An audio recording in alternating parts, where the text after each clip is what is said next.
Hello बच्चों, कैसे हैं आप सब लोग। तो मैं उम्मीद करता हूं कल आपका जो एसटीसी का पेपर हुआ था वो आप लोगों ने बहुत अच्छे से दिया होगा एंड आई एम श्योर कि आप में से काफी लोग जो है वो उस एग्जाम को बेसिकली क्रैक कर रहे होंगे। और आंसर कीज जो है वो बेसिकली आपके पास यूट्यूब पे वगैरह वगैरह बहुत जगह अवेलेबल है, बट स्टिल कहीं पे भी पेपर का डिस्कशन नहीं हुआ है। इसलिए हम लोग जो है वो बेसिकली आपका फिजिक्स का जो पोर्शन आया था उसका प्रॉपर डिस्कशन जो है वो बेसिकली लेके आए हैं सिर्फ आप लोगों के लिए।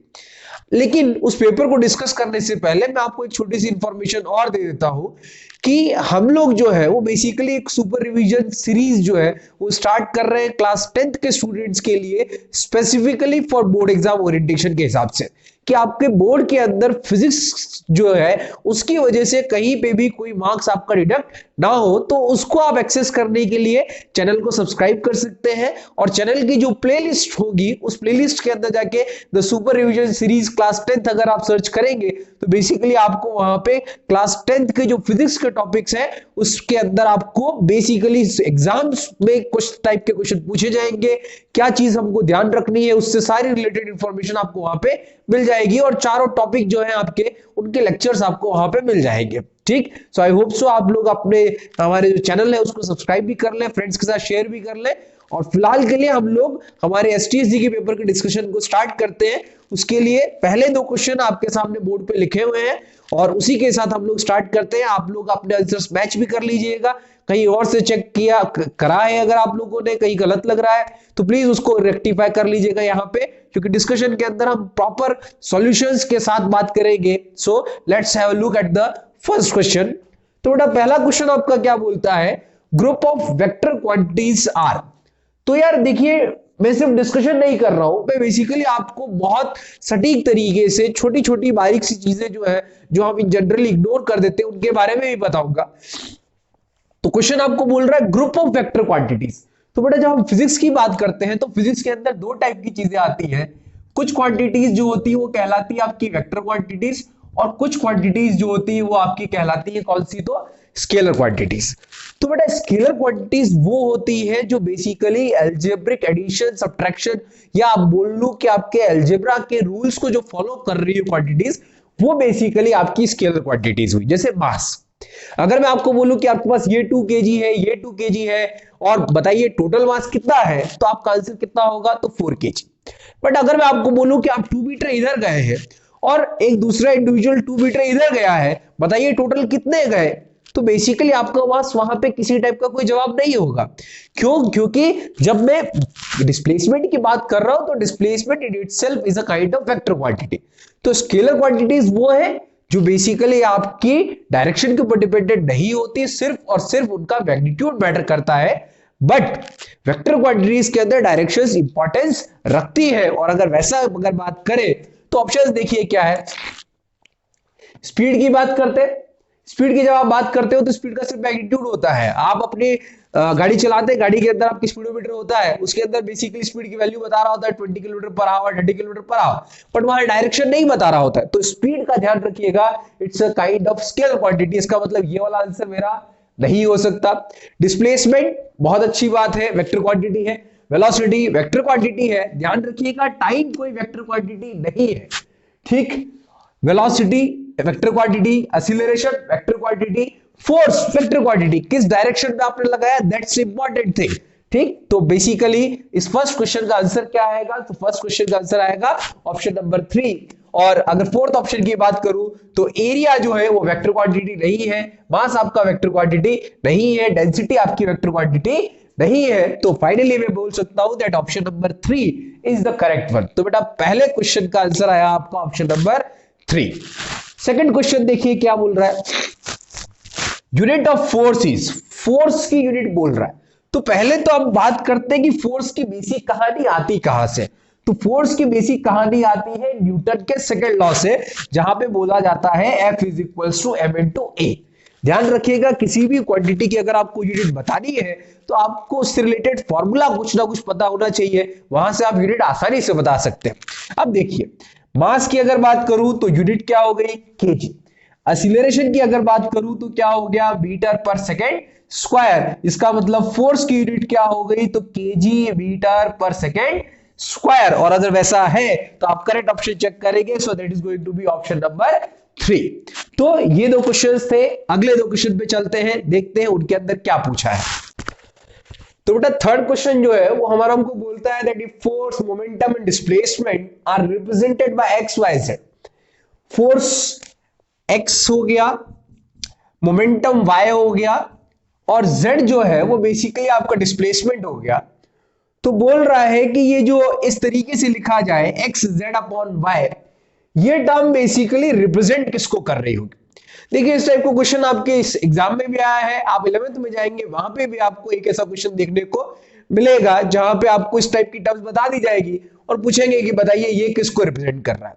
उस केस में सबसे आसान तरीका जो है बेटा वो आप बेसिकली जो क्वांटिटीज दी हुई है उनके यूनिट्स को रिप्लेस करिए, आपको आपका आंसर मिल जाएगा। देखिए क्या बोलता है, एक्स जेड अपॉन वाई आपको बताना है। अब x क्या है, तो x आपका फोर्स हो गया, फोर्स की यूनिट क्या है तो केजी मीटर पर सेकेंड स्क्वायर। दूसरा देखिए z क्या है तो डिस्प्लेसमेंट है, डिस्प्लेसमेंट की यूनिट क्या हो गई तो मीटर हो गई, अपॉन y आपका क्या है तो ध्यान रखिएगा मोमेंटम। वापस अगले क्वेश्चन में भी मोमेंटम का काम आ रहा है, तो पहले ही फॉर्मूला लिख ले रहा momentum p is equals to m into v, mass into velocity, और इसकी यूनिट हो गई आपकी केजी मास की, और वेलोसिटी हो गई मीटर पर सेकेंड। उसको यहां रिप्लेस करते हैं केजी मीटर पर सेकेंड। ध्यान दीजिएगा इस 1 मीटर से ये मीटर उड़ गया, इस सेकेंड से ये स्क्वायर चला गया, केजी से केजी चला गया, नीचे कुछ नहीं बचा, ऊपर में जो बचा वो बचा आपका मीटर पर सेकेंड। और मीटर पर सेकेंड किसकी यूनिट होती है तो हम लोग जानते हैं मीटर पर सेकेंड मेरी वेलोसिटी की यूनिट होती है। तो क्वेश्चन नंबर 3 का जो करेक्ट आंसर वो हो गया आपका option number 3, that is velocity. Question number 4 पे देखिए क्या बोल रहा है, the momentum of an object depends upon. Momentum जो है वो किस पे डिपेंड करता है, ठीक, मोमेंटम जो है वो फॉर्मूला आया p is equal to m into v। It means either it depends on the mass of the object और the velocity of the object. और अगर ऐसा आप देखें तो डिस्प्लेसमेंट के ऊपर डिपेंडेंसी शो नहीं कर रहा, टाइम टेकन पे शो नहीं कर रहा, अगर कर रहा है तो किस पे कर रहा है तो मास ऑफ द ऑब्जेक्ट पे अपनी डिपेंडेंसी शो कर रहा है। इसका मतलब ऑप्शन नंबर 4 का भी करेक्ट आंसर क्या हो गया, तो दैट्स द ऑप्शन नंबर 3। तो बेटा क्वेश्चन नंबर 3 देखते हैं। 3 क्वेश्चन का क्या बोल रहा है, in the given velocity time graph, graph आपको दिया हुआ है वेलोसिटी और टाइम का, the distance covered by the body in 3 seconds is. 3 seconds में आपकी बॉडी ने कितनी डिस्टेंस ट्रेवल की है उसकी चर्चा कर रहा है। ग्राफ को अगर ढंग से देखें, एनालाइज करें तो पता चलेगा हमारी बॉडी जो है वो बेसिकली एक स्ट्रेट लाइन में मूव कर रही है और वहां से कहीं रिटर्न नहीं हो रही, उसने अपनी डायरेक्शन को चेंज नहीं किया है। इसका मतलब डिस्प्लेसमेंट जो है वही हमारा क्या होने वाला है, तो फिलहाल के लिए डिस्टेंस होने वाली है। सो उसमें कंफ्यूजन की जरूरत यहां पे नहीं है। अब बोल क्या रहा है, वेलोसिटी टाइम का ग्राफ दिया हुआ है और पूछ रहा है डिस्टेंस। अगर हम 9th क्लास के छोटे से लॉजिक को अगर यूज करें कि वेलोसिटी टाइम के ग्राफ का जो एरिया होता है वो एरिया बेसिकली मेरे को क्या देगा, तो मेरा डिस्प्लेसमेंट देगा जो कि यहां पे मेरे डिस्टेंस के इक्वल है।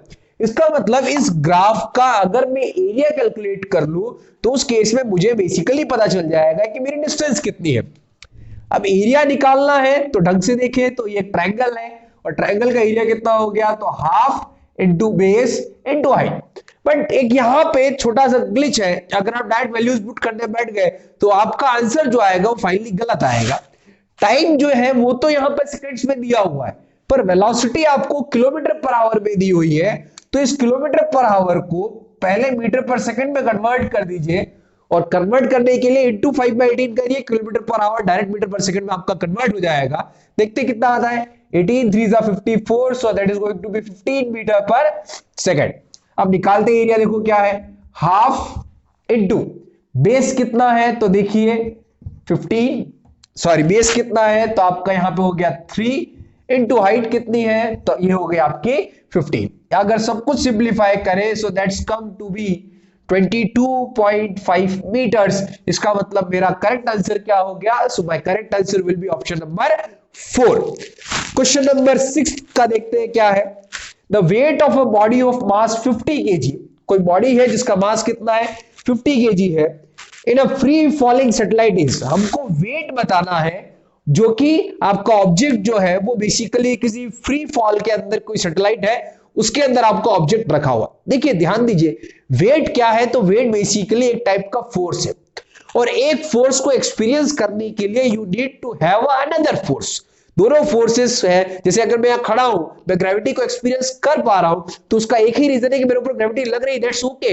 बट क्योंकि मैं ग्राउंड के साथ कांटेक्ट में हूं, तो ग्राउंड मेरे ऊपर एक फोर्स लगा रहा है, जिसकी वजह से मैं ग्रेविटी एक्सपीरियंस कर पा रहा हूं। बट सोचिए जब आप फ्री फॉल में है, तो उस केस में ग्राउंड हो गया या सैटेलाइट की जो सरफेस हो जाएगी, क्या वो आपके ऊपर कोई नॉर्मल लगा पाएगी? और अगर वो नॉर्मल नहीं लगा पा रही है, इसका मतलब आप अपना वेट एक्सपीरियंस नहीं कर पाएंगे। और फ्री फॉलिंग सैटेलाइट में यही होता है कि आपके और सैटेलाइट के बीच का जो नॉर्मल होता है वो बेसिकली जीरो हो जाता है, and you are not able to experience any amount of weight. It means the correct answer is going to be option number 1, and that is going to be 0. So question number 6 का final answer क्या हो गया?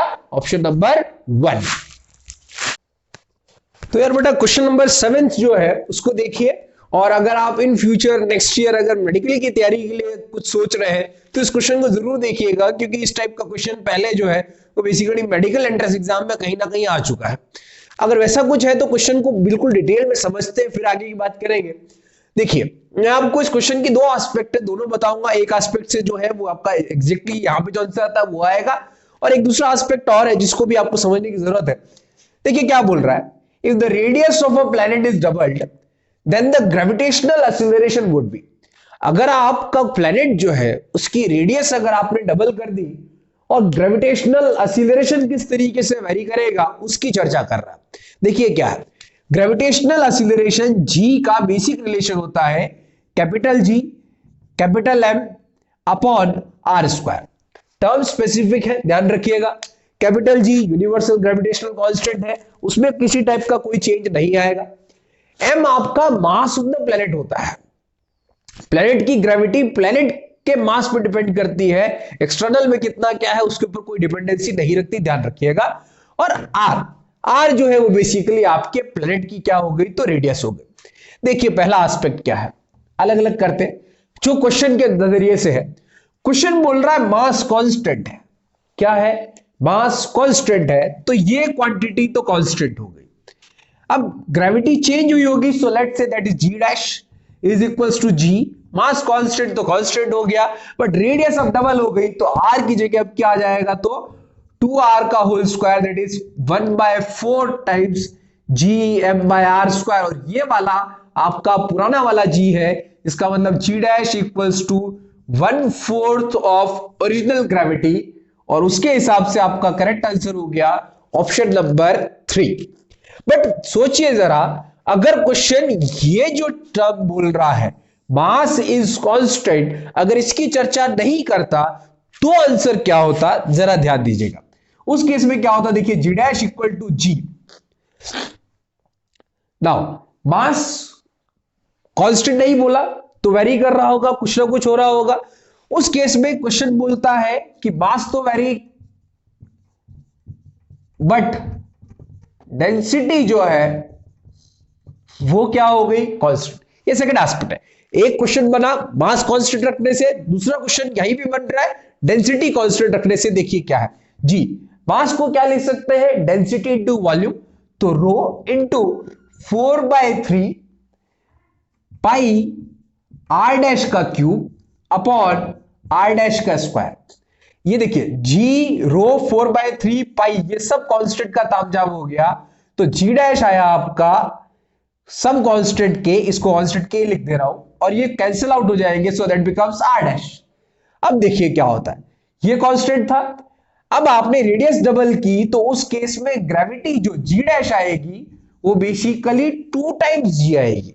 तो ये बात ध्यान रखिएगा कि आपका डेंसिटी कांस्टेंट है तो ग्रेविटी अलग तरीके से वेरी करेगी, मास कांस्टेंट है तो उस केस में ग्रेविटी आपकी अलग तरीके से वेरी करेगी। नेक्स्ट क्वेश्चन की बात करते, तो फिलहाल इस क्वेश्चन का जो आंसर था that is option number 3, 1/4। Which of the following planets has maximum gravitational acceleration in the solar system? तो यार ये क्वेश्चन जो है बेटा बिल्कुल याद रखने वाला है, आपने कहीं पढ़ा होगा तभी आप बता सकते हो, नॉर्मल अपने लॉजिक यूज करके यहाँ पे आंसर नहीं दे सकते। तो मैं आंसर बता देता हूँ। फाइनली आंसर जो यहाँ आता है that is option number 1, and that is Jupiter. Jupiter जो है उसकी ग्रेविटी हमारे सोलर सिस्टम में सबसे ज्यादा स्ट्रांग होती है।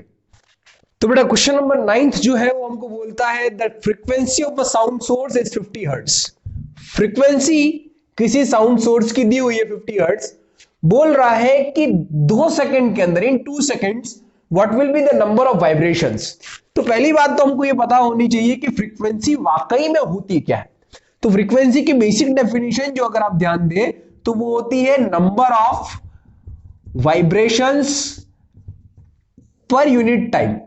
1 यूनिट टाइम में कितने नंबर ऑफ वाइब्रेशंस हो जाएंगे वही आपकी क्या हो जाती है, तो फ्रीक्वेंसी। देखिए क्या है, फ्रीक्वेंसी 50 दी हुई है, नंबर ऑफ वाइब्रेशंस को n मान लेते जो नहीं दिया हुआ है, टाइम हमको दिया हुआ है कि 2 सेकंड में निकालना है, तो सीधा आंसर आ गया n इक्वल्स टू कितना हो गया, तो आपके 100। It means the total number of vibrations जो 2 सेकंड के अंदर हुए होंगे that is going to be 100।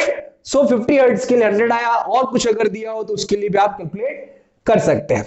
Next question पे ध्यान दीजिए, the limit of audibility is. Audibility का मतलब क्या हुआ कि भैया जिस फ्रीक्वेंसी रेंज में हमको सुनाई दे सकता है।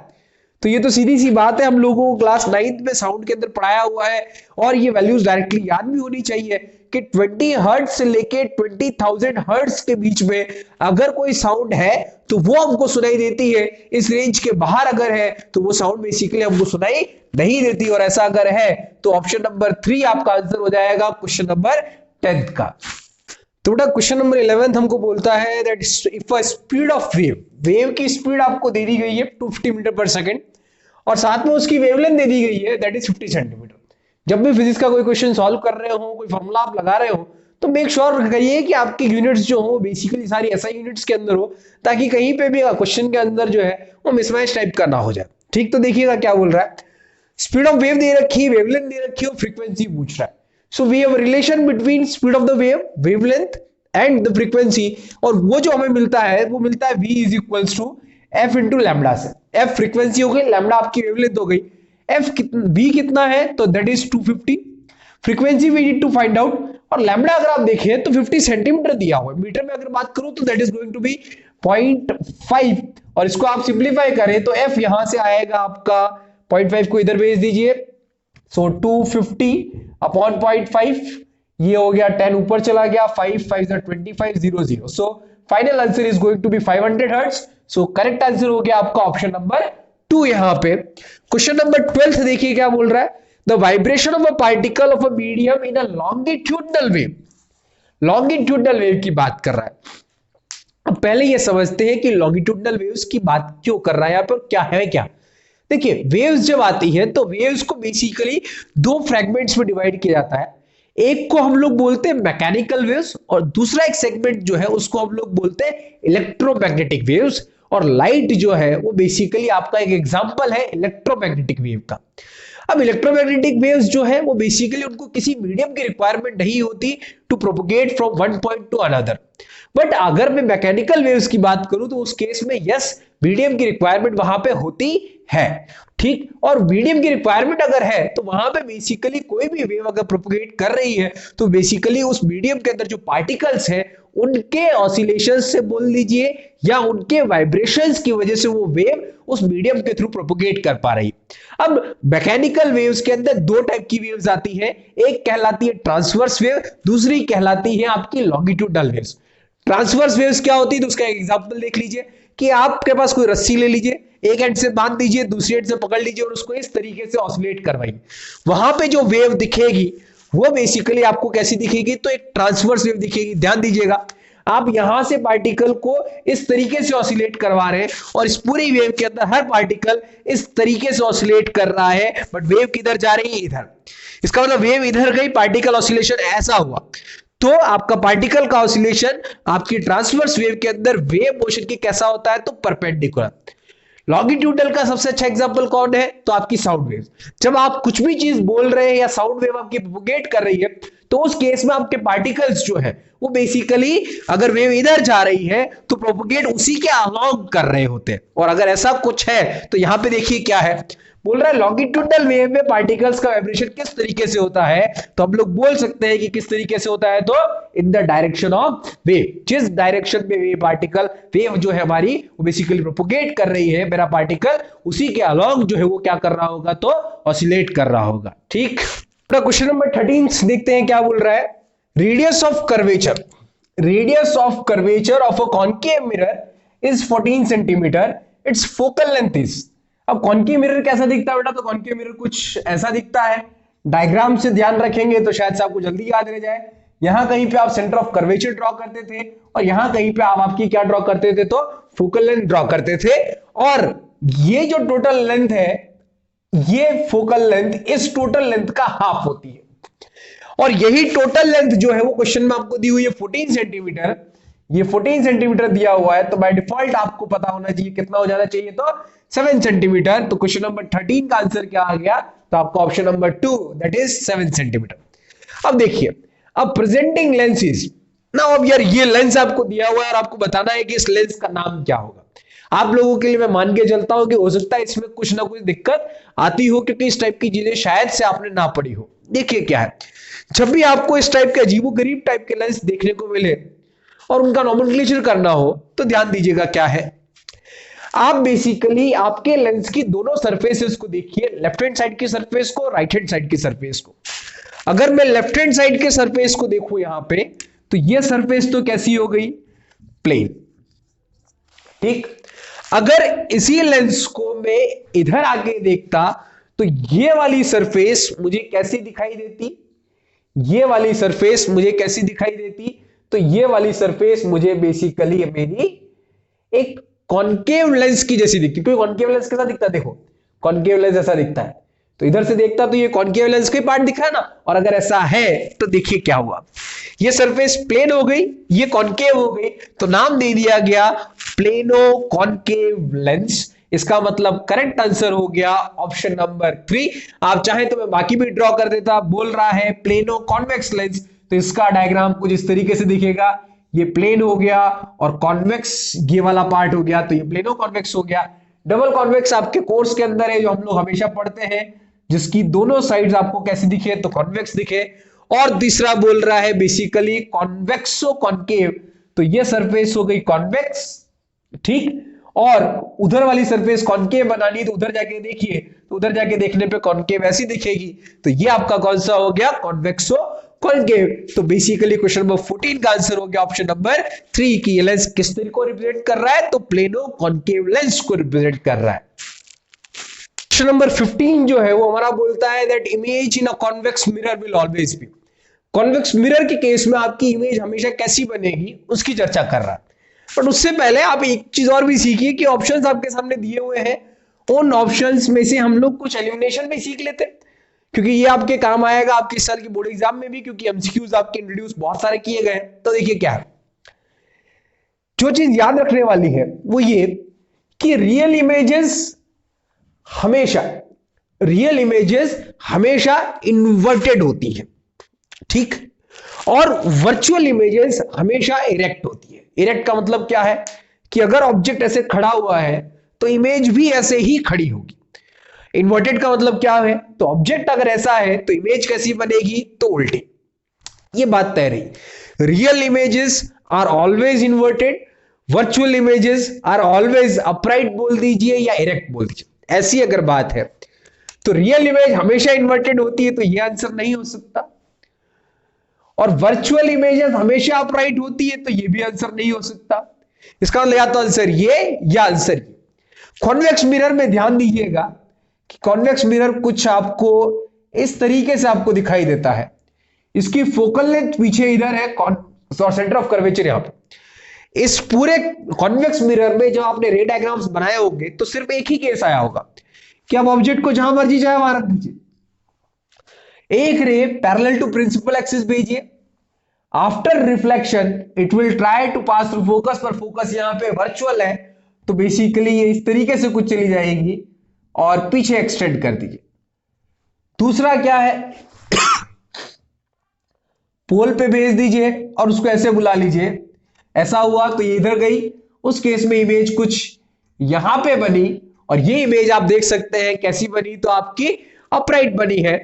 और मिरर के दूसरी साइड अगर कोई इमेज बन रही है तो वो इमेजेस कैसी होती है, तो आपकी वर्चुअल होती है। इसका मतलब करेक्ट आंसर कौन सा हो गया, virtual and upright. Convex mirror हमेशा वर्चुअल इमेज फॉर्म करता है, ध्यान रखिएगा। और वो इमेज हमेशा अपने ऑब्जेक्ट साइज से छोटी होती है, डिमिनिश्ड होती है, ठीक, और on the other side of the mirror बनती है। ये बात हमको ध्यान रखनी चाहिए। नेक्स्ट क्वेश्चन की बात करते हैं, क्वेश्चन नंबर 16 की। Refraction from a denser to rare medium for a light ray, the value of angle of refraction at the condition of critical angle. अब ध्यान दीजिए, हो सकता है आप में से बहुत लोगों के लिए क्रिटिकल एंगल वाली बात अजीब नई तरीके से है।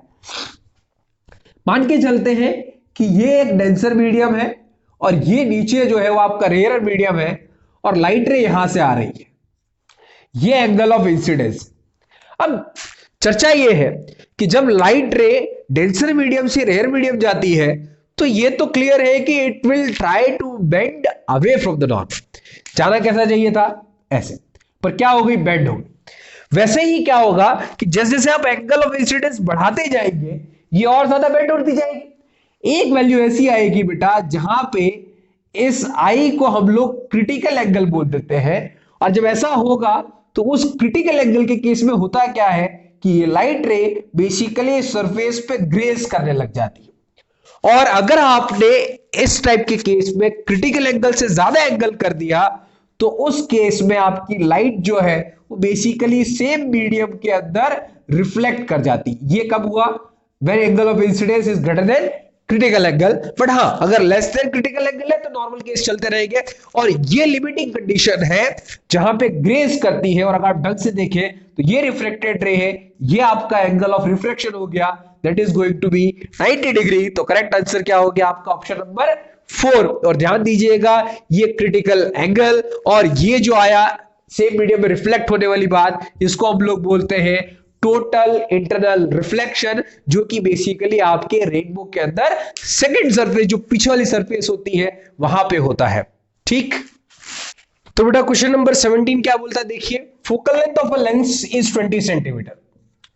आपकी फोकल लेंथ जो है किसी लेंस की दी हुई है, इन डायोप्टर पावर ऑफ लेंसेज। तो पहली बात तो आप ये समझिए कि वाकई में पावर ऑफ लेंस की बात कर रहा है, तो पावर है क्या बेटा। पावर जो यहां पर डिफाइन किया जाता है वो बेसिकली किसी भी लेंस की एबिलिटी है, या आप बोल लीजिए किसी भी मिरर की एबिलिटी है टू कन्वर्ज और डाइवर्ज द रेज। जो जितना ज्यादा डाइवर्ज कर सकता है उसकी पावर उतनी क्या होगी, तो आपकी ज्यादा होने वाली। तो पावर की डेफिनेशन अगर आपको कहीं देने की जरूरत पड़े तो ध्यान रखिएगा, power is basically the ability of a lens to converge और डाइवर्ज द रेज। और मैथमेटिकली अगर बात करें तो पावर का फॉर्मूला हो गया, power is equal to 1/f। यहां पे p की यूनिट हो गई आपकी क्या, तो डायोप्टर, और f जो है उसकी यूनिट ध्यान रखिएगा आपको किसमें पुट करनी है, मीटर के अंदर। क्वेश्चन ने क्या है कि यहां पे मीटर ना देके आपको क्या दे दिया है, तो सेंटीमीटर दे दिया है। उस केस में पावर हो जाता है कितना आपका 100/f, और इस केस में f कितना हो गया, तो सेंटीमीटर आप पुट कर सकते हैं, मैंने कन्वर्ट कर दिया सारा। So that is going to be 100/20, cut गया, तो 5। So correct answer is going to be option number 3। Question number 18 की बात करते हैं, which of the following ray diagram is not correct। कौन सा रे डायग्राम आपका यहाँ करेक्ट नहीं है। ध्यान दीजिए, पहले को आप डायग्राम को देखते हैं। एक रे गई parallel to principal axis. Rules हमको मालूम होने चाहिए कि अगर रे प्रिंसिपल एक्सिस के पैरेलल जा रही है तो after reflection it will pass through focus. But question option number A के अगर आप देखें तो कहां से पास हो रही है, तो वो सेंटर ऑफ कर्वेचर से पास हो रही है। तो ये वाला ऑप्शन आपका करेक्ट नहीं है। तो क्वेश्चन नंबर 18 का करेक्ट आंसर क्या हो जाएगा, तो आपका ऑप्शन नंबर 1। तो क्वेश्चन नंबर 19 जो बोल रहा है वो sin i upon sin r is equal to constant, ये किसको रिप्रेजेंट करता है। तो हम लोगों ने बेसिकली लॉज ऑफ रिफ्रैक्शन के अंदर 2 लॉज पढ़े थे। उसके अंदर पहला जो था वो बेसिकली आपका क्या था, तो आपका angle of incidence, angle of refraction, ठीक, और sorry incident ray, reflected ray and the normal all lie on the same plane. और सेकंड जो था वो बेसिकली क्या था आपका, स्नेल्स लॉ। और स्नेल्स लॉ अगर आप ढंग से देखें तो यही आपका स्नेल्स लॉ है, sin i upon sin r is equal to constant. और हो सकता है आप लोगों ने किसी और सेंस में देख रखा हो, sin i upon sin r is equal to n2 upon n1 in terms of refractive index, but आप ध्यान दें तो n2/n1 जो आएगा वो आपका क्या हो रहेगा, तो कांस्टेंट रहेगा। उस केस में क्वेश्चन नंबर 19 का करेक्ट आंसर क्या हो गया, तो ऑप्शन नंबर 2। अगला क्वेश्चन देखिए, क्वेश्चन नंबर 20। इलेक्ट्रिक बल्ब दिया हुआ है, connected to a source of 440 volts, voltage दे दिया। The current flowing through it is 0.5 ampere, 0.5 ampere की करंट फ्लो कर रही है। पूछ रहा है कि बल्ब का पावर कितना होगा, तो पावर के अलग अलग फॉर्मूले हैं, वोल्टेज इंटू करंट, या फिर आप बोल सकते हैं it's going to be V square by R और it's going to be I square R. अलग अलग जो है उनको हम अलग अलग जगह यूज करते हैं, बट यहां पे गिवन क्वांटिटी क्या है, तो 440 वोल्टेज दिया हुआ है, 0.5 एम्पियर करंट दी हुई है, तो power is equals to 440 into 0.5, that's coming to be 220 watts. तो करेक्ट आंसर क्या हो गया, तो आपका ऑप्शन नंबर 3। तो क्वेश्चन नंबर 20 का आंसर हो गया ऑप्शन नंबर 3।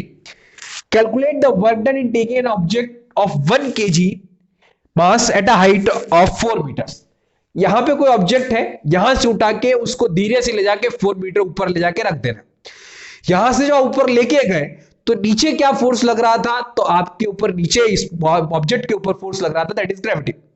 आपको इसको जस्ट ऊपर लिफ्ट करना है, ऐसा समझिए, बहुत धीरे धीरे लिफ्ट करना है। तो उस केस में ऊपर कितना फोर्स लगाना पड़ेगा, जितना नीचे फोर्स लग रहा है। तो नीचे फोर्स कितना था, ग्रेविटी, ग्रेविटी का फोर्स कितना हुआ, m इंटू जी, तो ऊपर भी कितना लगाना पड़ेगा, m इंटू जी। वर्क डन की बात पूछ रहा है, तो वर्क डन होता है बेटा फोर्स इंटू डिस्प्लेसमेंट। फोर्स तो आपने लगा दिया m इंटू जी, डिस्प्लेसमेंट कितना किया, तो ऊपर हाइट h, तो m g h यहां पे आपको वर्क डन करना पड़ा। m आपको दिया हुआ है 1, g आपका 10 और h आपको 4 दिया हुआ है, so that's coming to be 40 joules. So question number 21 का आंसर क्या हो गया, तो आपका ऑप्शन नंबर 2। तो बेटा क्वेश्चन नंबर 22 क्या बोल रहा है, देखिए, on playing carrom board powder use. जब भी हम कैरम बोर्ड खेल रहे होते हैं, ऐसा कुछ कर रहे होते हैं, तो हम लोग उसके अंदर बेसिकली पाउडर स्प्रेड करते हैं। तो क्वेश्चन पूछ रहा है कि वो पाउडर जो है वो हम लोग स्प्रेड करते क्यों है। अब आप थोड़ा सा सोचे, अगर तो अगर मैं उस सरफेस को अगर बनाऊं, उस कैरम बोर्ड की सरफेस को बहुत माइक्रोस्कोपिक लेवल के ऊपर, तो वो सरफेस जो होगी वो कुछ आपको इस टाइप की इरेगुलर दिखेगी। और सरफेसेस के अंदर जो इरेगुलरिटी होती है, एंड बिकॉज ऑफ दैट जब दो ऑब्जेक्ट्स कांटेक्ट में आते हैं तो इरेगुलरिटीज की वजह से उन इरेगुलरिटीज के अंदर दो ऑब्जेक्ट्स की सरफेसेस जो इंटरलॉक होती है, और उस इंटरलॉकिंग की वजह से क्या प्रोड्यूस होता है, तो आपका बेसिकली फ्रिक्शन प्रोड्यूस होता है। पाउडर करते क्यों है, पाउडर डालते क्यों है, तो पाउडर से होगा क्या बेटा, पाउडर बेसिकली ये जो इरेगुलरिटीज है इस सरफेस को बेसिकली अपने पाउडर वाला जो मटेरियल है उससे फिल कर देता है, और सरफेस जो है वो कैसी हो जाती है, तो यूनिफॉर्म हो जाती है। And because of that friction जो है वो आपका क्या कर रहा होगा वहां पे, तो डिक्रीज कर रहा होगा। तो क्वेश्चन नंबर 22 का करेक्ट आंसर क्या हो गया, क्यों यूज करते हैं, तो फ्रिक्शन को डिक्रीज करने के काम आता है, और उसका कोई लॉजिक नहीं बनता। अगर आप देखें, मोमेंटम से कोई लेना देना नहीं है, वर्क डन से कोई लेना देना नहीं है, और फ्रिक्शन बढ़ाता तो बिल्कुल नहीं है। अगर बढ़ा ही रहा होता तो पाउडर क्यों डालना भैया, पाउडर डालते ही मत, फ्रिक्शन बढ़ाने की तो एक चाकू लीजिए और कैरम बोर्ड को गोद दीजिए अंदर से पूरा, अपने आप फ्रिक्शन बढ़ जाएगा जितना बढ़ाना चाहे आप। देखिए क्वेश्चन नंबर 23 की बात करते हैं, कॉलम दिए हुए हमको मैच करना है। वर्क की बात करें तो वर्क की यूनिट होती है जूल, याद होगी तो बहुत जल्दी हो जाता है ये। डिस्प्लेसमेंट की यूनिट हो गई मीटर, स्पीड की हो गई मीटर पर सेकेंड, और एक्सीलरेशन की हो गई मीटर पर सेकेंड स्क्वायर। तो एक मैच करेगा आर के साथ, तो इसमें भी है इसमें भी है। डिस्प्लेसमेंट मैच करेगा पी के साथ, तो पी यहां भी मैच हो रहे हैं। स्पीड मैच कर रहा है आपका एस के साथ, तो एस के साथ, तो करेक्ट आंसर क्या हो गया, तो आपका ऑप्शन नंबर 3 जो है वो बेसिकली करेक्ट आंसर हो जाएगा। तो बेटा क्वेश्चन नंबर 24 का देखते हैं, सेकंड लास्ट क्वेश्चन ये हमारा, the speed of sound wave is maximum. अभी हम लोगों ने थोड़ी देर पहले बात की थी कि साउंड जो है वो बेसिकली किस टाइप की वेव है, तो साउंड बेसिकली एक टाइप की आपकी लॉन्गिट्यूडनल वेव है, या मैं बोलूं और अदर टर्म्स में तो मैकेनिकल वेव। और मैकेनिकल वेव बेसिकली डिपेंड करती है मीडियम के ऊपर। मीडियम जो है उसकी डेंसिटी जितनी ज्यादा होगी, वाइब्रेशंस वहां पे उतने जल्दी प्रोपोगेट कर जाएंगे, ठीक। और अगर ऐसी बात है तो देखिए क्या है कि स्पीड ऑफ साउंड मैक्सिमम किस में होगी, तो जिसमें पैकिंग सबसे अच्छी होगी, और पैकिंग सबसे अच्छी किसके अंदर, तो आपके सॉलिड्स के अंदर। तो क्वेश्चन नंबर 24 का आंसर क्या हो गया, तो आपका 3 सॉलिड्स। क्वेश्चन नंबर 25, पिच किसके ऊपर डिपेंड करती है, तो यार ये चीज आप लोग नहीं तो पढ़ गए होंगे, पिच किसके ऊपर डिपेंड करती है, तो पिच आपकी फ्रीक्वेंसी के ऊपर डिपेंड करती है। इट मींस आपका करेक्ट आंसर क्या हो गया, तो करेक्ट आंसर हो गया आपका ऑप्शन नंबर 1, ठीक। तो मैं उम्मीद करता हूं हम लोगों ने जो भी क्वेश्चंस आपको एक्सप्लेन किए हैं वो समझ में आए होंगे। आपके हिसाब से पेपर जो हुआ, मैं उम्मीद करता हूं अच्छा दिया होगा आप सब लोगों ने। पेपर का लेवल जो है हम ऐसा भी नहीं बोल सकते कि बहुत कम था या बहुत हाई भी नहीं था। अगर आप लोगों ने 9th 10th जो है बेसिक स्कूल एजुकेशन भी अगर की है, तब भी आप इस पेपर को अच्छे से कर सकते थे। बस एक दो क्वेश्चन के अंदर आपको दिक्कत आती।